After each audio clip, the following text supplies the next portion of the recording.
توجہ کر رہے ہیں آپ؟ تو کمالات، اب یہ اس بحث میں بہت طویل جا سکتے ہیں کہ یہاں شہرت کا کیا عالم ہے اور یہاں مناصب کون کون سے ہیں. آپ دیکھیے، نبوت کا منصب یہاں، امامت کا منصب یہاں، ولایت کا منصب یہاں، اور جسے منصب نہیں دیا اسے فضیلتوں میں سب سے آگے رکھا، جناب زہرا کا وجود یہاں.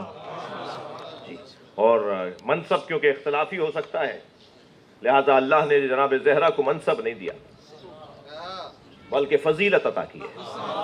اور صاحب فضیلت صاحب منصب کی تائید کرے تو پھر اس کی بات کو ماننا پڑتا ہے.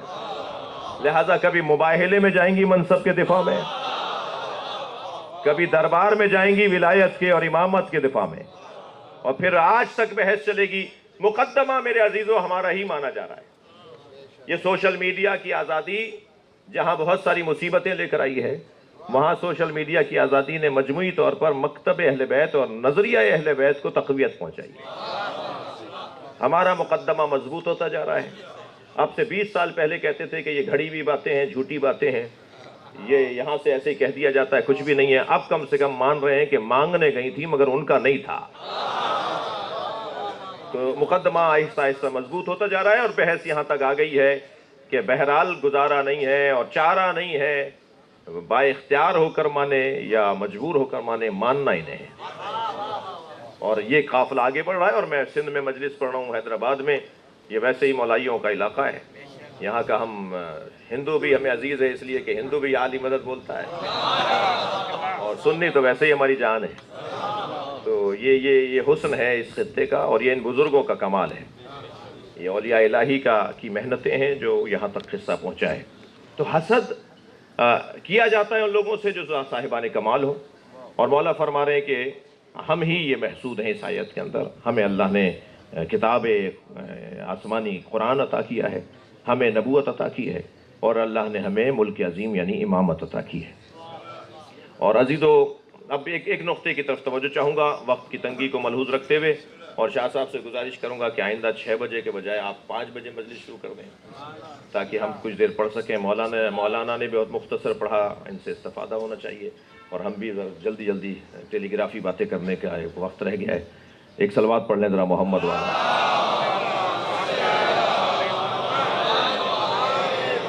اس سے بہتر صلوات پڑھ سکتے ہیں.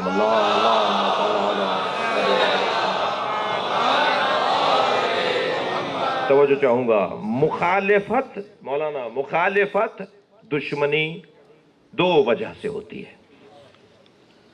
مخالفت اور دشمنی، تھوڑا بولتے رہیے گا، 2 وجہ سے ہوتی ہے.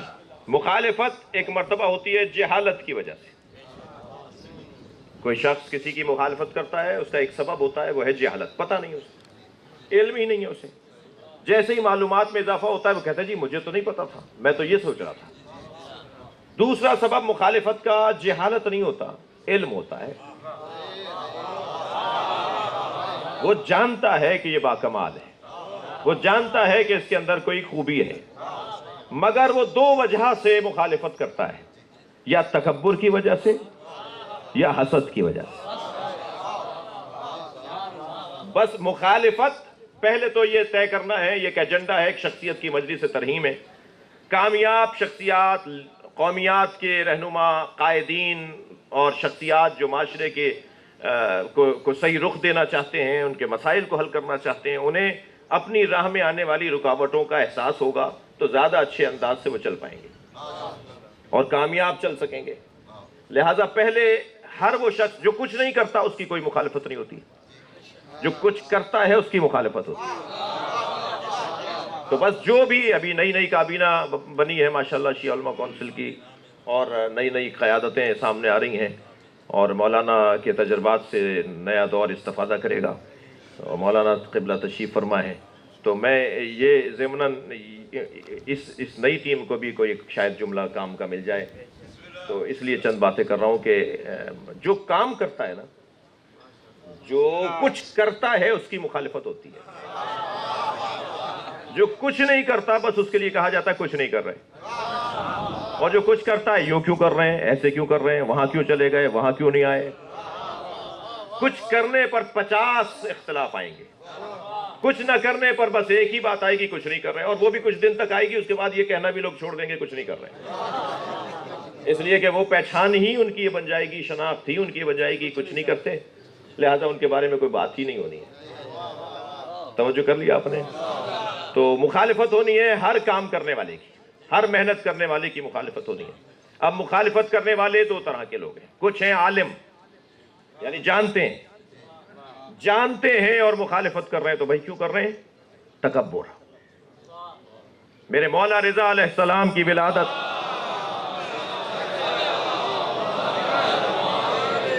گزری ہے ابھی 2 دن پہلے، میرے مولا رضا کا قول آپ کو سنا رہا ہوں۔ مولا رضا علیہ السلام، ایک اور صلوات مولا کی ذات ہے۔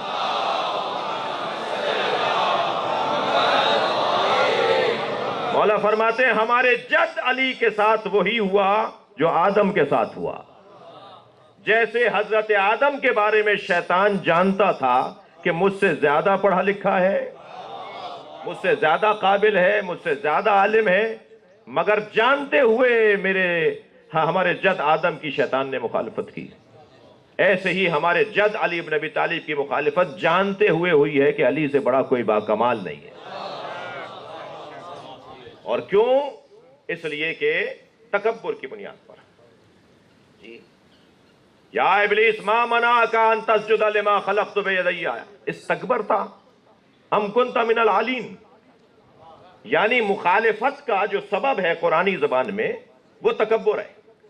جو جان کر کے یہ مجھ سے زیادہ بہتر ہے اور پھر بھی مخالفت کرے تو وہ تکبر ہے۔ اور یاد رہے الکبر ردائی، اللہ کہہ رہا ہے تکبر میرے کپڑے ہیں، جس نے تکبر کیا اس نے میرے کپڑوں میں ہاتھ ڈالا۔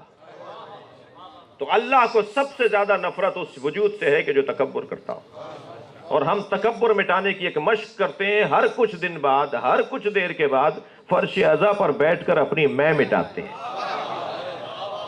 یہ عزاداری، یہ فرش عزا، یہ امام حسین کا ذکر، یہ ذات کی نفی کی بہترین مشق ہے۔ توجہ ہے؟ ہم سب جوتیاں اتار کے بیٹھے ہیں نا، ہم امام بارگاہ میں جوتیاں باہر اتار کر آتے ہیں اور جوتیاں اتار کے فرش پہ بیٹھتے ہیں۔ علی نے جوتیوں کا نام دنیا رکھا ہے، ہم اپنی دنیا چھوڑ کر آتے ہیں۔ یہ مشق ہے اس عزاداری کی۔ لہذا تکبر سبب بنتا ہے مخالفت کا، جو قرآن کی زبان میں روشن بات ہے کہ شیطان نے جو حضرت آدم کی مخالفت کی وہ تکبر کی بنیاد۔ اور دوسرا سبب حسد۔ حاسد جو ہے وہ خود تو باکمال ہو نہیں سکتا، وہ چاہتا ہے کہ باکمال کا کمال بھی باقی نہ رہے۔ اب اگر طے کر لیا جائے کہ کمال اللہ نے دیا ہے تو تمہارے جلنے سے وہ کمال جائے گا نہیں۔ جس اللہ نے اسے باکمال بنایا ہے وہی اس کی حفاظت کرنا بھی جانتا ہے۔ لہذا حاسد اپنا خون جلا رہا ہوتا ہے، اپنے وجود کو گھلا رہا ہوتا ہے، اپنے آپ کو برباد کر رہا ہوتا ہے، وہ کسی کا کچھ نہیں بگاڑ پاتا۔ تو بس مخالفت کرنے والا ایک وہ ہوتا ہے جو عالم ہوتا ہے، جاننے والا ہوتا ہے، اسے پتا ہوتا ہے کہ کیا حقیقت ہے، مگر وہ مخالفت کرتا ہے تکبر کی وجہ سے یا حسد کی وجہ سے۔ اور ایک وہ ہوتے ہیں کہ جو جاہل ہوتے ہیں اس لیے مخالفت کر رہے ہوتے ہیں۔ الناس اعداء ما جہلوا، لوگ ہر اس چیز کے دشمن ہیں جس کے وہ جاہل ہیں۔ جی، جیسے ہی علم بڑھتا ہے دشمنی ختم ہو جاتی ہے۔ تو میرا اور آپ کا فریضہ بنتا ہے، اہل بیت کے چاہنے والوں سے مخاطب ہوں، ہمارا فریضہ بنتا ہے کہ ہم زیادہ سے زیادہ معلومات کو عام کریں۔ جتنا معلومات عام ہوگی اتنی دشمنیاں ختم ہوتی چلی جائیں گی۔ کم سے کم وہ 50% طبقہ تو ختم ہو جائے گا جو جہالت کی بنیاد پر مخالف تھا، اور علم بڑھنا شروع ہو جائے گا۔ اچھا مجھے نہیں پتا تھا ایسا ہے، اچھا مجھے نہیں پتا تھا ایسا ہے۔ ابھی جو ماہ مبارک رمضان میں ایک ٹی وی چینل پر بحث چھڑی عقد متع کی، تو صاف کہہ دیا کہ صاحب یہ تو حرام کام ہے، یہ زنا ہے، اور مجھے تو اس ملک میں زیادہ گالیاں پڑی ہیں متع کی۔ جی، اتنا بڑا مجمع شیعوں کا بیٹھا ہے، ابھی ہاتھ نہیں اٹھواؤں گا اس لیے کہ مجھے پتا ہے 1-2 کے علاوہ کوئی اٹھائے گا نہیں، اور جو 1-2 نے کیا ہوگا وہ بھی نہیں اٹھائے گا۔ جی، ایک حلال کام، ایک جائز کام، سارے شیعہ جو ہے وہ 1% بھی شیعوں نے آج تک متع نہیں کیا ہے، مگر یہ جانتے ہیں کہ حرام نہیں ہے۔ لاکھوں حلال کام ہے، کیا سارے ہم حلال کام کرتے ہیں؟ ان میں ایک حلال کام بھی یہ بھی ہے.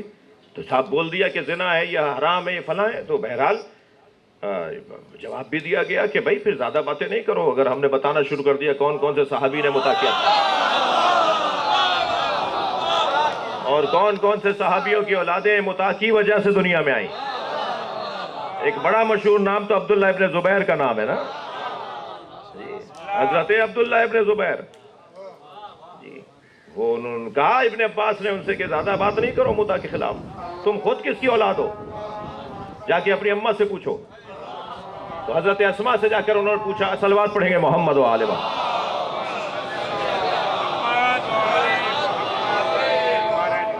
بس میرے عزیزو، کسی اور موقع پر شاہ صاحب کو اندازہ ہو رہا ہوگا کہ ہم کس مشکل میں ہیں، تو آئندہ ٹائم بہتر ملے تو بہتر اور زیادہ پڑھ سکیں گے. شایان شان نہیں ہے کہ امام ابا قبا میں نماز کے وقت میں مجلس پڑھوں، اور ویسے بھی ہمیں ہی نماز کی اہمیت اور فضیلت کو بیان کرنا ہے، تو کبھی اور تفصیل سے بات ہوگی. چلیے اپنے ذہنوں کو ذرا کربلا لے چلیے. ایک باپ کی مجلس برسی ہے. میں شاہ صاحب سے کہوں گا کہ جنازے میں بھی کاظم حسین شاہ کے ایک بڑی تعداد میں مومنین نے شرکت کی، اور چیلم پر بھی اور برسی میں بھی، اور پھر دوسری اور آج تیسری برسی میں بھی بھرپور مجمع ہے. اگر ہمارا رونا اس پر ہے کہ جس کی جوتیوں پر ہمارے ماں باپ قربان ہوں، اسے کربلا میں 3 دن بے گور و کفن رکھا، کوئی نہ تھا جو حسین کا لاشا اٹھاتا، اور وہ حسین جس نے صبح سے عصر تک لاشیں اٹھائے، حتیٰ غلاموں کے لاشیں بھی کسی اور کو اٹھانے نہیں دیے. میرے مولا جون کا لاشا بھی خود لے کر آئے، میرے مولا نے حر کے بیٹے علی ابن حر کا لاشا بھی خود اٹھایا. کوئی لاشا کسی اور کو اٹھانے نہیں دیتے تھے. بس ایک لاشے کے لیے ملتا ہے کہ جب حسین نے علی اکبر کا لاشا اٹھایا تو برابر سے ایک برقع پوش بی بی کا سلام کرنے کی آواز آئی. مڑ کے دیکھا تو بہن زینب کھڑی تھی. فرمایا بھائی اس کا لاشا زینب اٹھائے گی. اللہ اکبر، اجرکم اللہ. آپ کی آوازیں بلند ہیں، اپنی آوازوں کو آزاد کریں گے. میں 2-4 جملے بس ایسے جلدی جلدی. اللہ کسی غم میں نہ آپ کو نہ رلائے سوائے غم اہل بیت میں. ہمیں رونے اور رلانے والوں میں قرار دے. لاشیں سب کے حسین نے اٹھائے، مگر ایک لاشا حسین سے اٹھتا نہیں تھا. بار بار آگے جاتے تھے، انا للہ. وہ لاشا بہت چھوٹا تھا مگر حسین سے اٹھ نہیں رہا تھا. لاشے پہ آبا کا دامن ڈالا ہوا تھا، اس لیے کہ کربلا کی گرمی بڑی شدید تھی. جب لاشا لے کے خیمے کے دروازے پر پہنچے اور سکینہ نے باہر آ کے دیکھا، اور دیکھا کہ بھائی جو اب سے کچھ دیر پہلے تڑپ رہا تھا اس کے ہاتھ پیروں میں حرکت نہیں ہے، تو بی بی یہ سمجھی کہ بھائی کو پانی پلانے لے گئے تھے، پانی پی کے بھائی سو گیا ہے. تو وہیں سے آواز دے کر کہا بابا میں بھی پیاسی ہوں، مجھے بھی پانی پلا لائی. حسین کیا بتائیں کہ کیسا پانی پلایا ہے. جیسے ہی ماں قریب آئی، حسین نے ابا کا دامن ہٹایا. ایک ماں نے خون میں لت پت بچہ دیکھا، ننھے ننھے لبوں پہ لب رکھ دیے، بوسا لے کر کہا اے میرے لال، عرب تو اونٹنی کے بچے کو بھی نہر نہیں کرتا. یا بنیا مثلو کیونہا، کیا تجھ جیسے نہر کر دیے جاتے ہیں؟ سلام ہو اس ماں پر جس نے 2 کمائیاں حسین کے حوالے کر دی، ایک علی اصغر اور ایک سکینہ. زندان شام میں ننھی سی قبر بنا کر آ گئی. اللہ مغرب کا وقت ہے، اللہ آپ سب کو جناب سکینہ کی قبر کی زیارت کا شرف عطا کرے، آپ کو جناب زینب کی زیارت کا شرف عطا کرے. جب عزیزو عزادارو جب شام جائیں نا اور جناب زینب کے مزار پر حاضری دیں تو زیارت نامہ ضرور پڑھیے گا.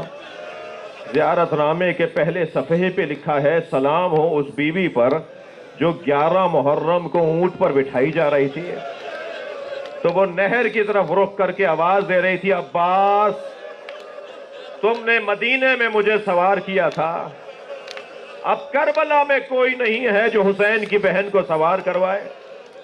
اور پھر جب آپ وہاں سے شام جناب سکینہ کی مزار پہ جائیں تو جالی سے قبر کو ضرور دیکھیے گا. آج بھی شام کے دیہات کی عورتیں کھلونے لا کے ڈالتی ہیں اور ایک نوحہ پڑھتی ہیں تمہاری ماں سے وعدہ کیا تھا. میں نے اپنی آنکھوں سے دیکھا ہے آج بھی شام کے دیہات کی عورتیں چھوٹے چھوٹے کھلونے لا کے ڈالتی ہیں. اللہ آپ کو اس مقام کا شرف عطا فرمائے. آپ نے گریہ کر لیا, مجلس ہو گئی. ایک جملہ اور سن لیجئے, جلتے ہوئے خیمے سے امام سجاد کو لانا کتنا مشکل تھا. کوئی پوچھے جناب زینب سے, بار بار خیمے کی طرف جاتی تھی اور آگ کی لپیٹیں زینب کو روک دیتی تھی. علی کی شیر دل بیٹی خیمے میں چلی گئی, اپنی پشت پر امام سجاد کو اٹھا کر لائی. جلتے ہوئے خیمے سے امام سجاد کو لانا کتنا مشکل تھا, اس سے زیادہ مشکل تھا قبر سکینہ سے جناب رباب کو اٹھانا. بی بی رباب کو لے کر آتے تھے پھر چلی جاتی تھی, بی بی کو لے کر آتے تھے, بی بی پھر چلی جاتی تھی. جناب زینب سے فرمایا زینب میرا مدینے میں کون ہے, میرا والی کربلا میں ہے, میری بچی اکیلی ہے. اللہ لعنت اللہ علی قوم الظالمین. یا اللہ ان آوازوں پہ رحمت نازل, رونے والوں کی توفیقات میں اضافہ فرما, مرحوم و مغفور کے درجات کو بلند فرما, ان کی کوتاہیوں سے درگزر فرما, اعلیٰ علیین میں مقام عطا فرما, جنت الفردوس میں جگہ عطا فرما. پسماندگان کو, اولاد کو, بھائیوں کو, عزیزوں کو کار خیر کی, ہم سب کو کار خیر کی توفیق عطا فرما. امام زمانہ کے ظہور میں تعجیل فرما. زوار امتیاز بیمار ہیں, انہیں شفائے کلی عطا فرما. حاجات کی برابری امام کے ظہور میں تعجیل کے لیے صلوات پڑھیں گے. شاہ صاحب کے بھائی بیمار ہیں, ان کی شفا یابی کے لیے ایک سورہ فاتحہ تمام مرحومین کے لیے, خاص طور پہ کاظم حسین شاہ کی مغفرت کے لیے تلاوت فرمائیں.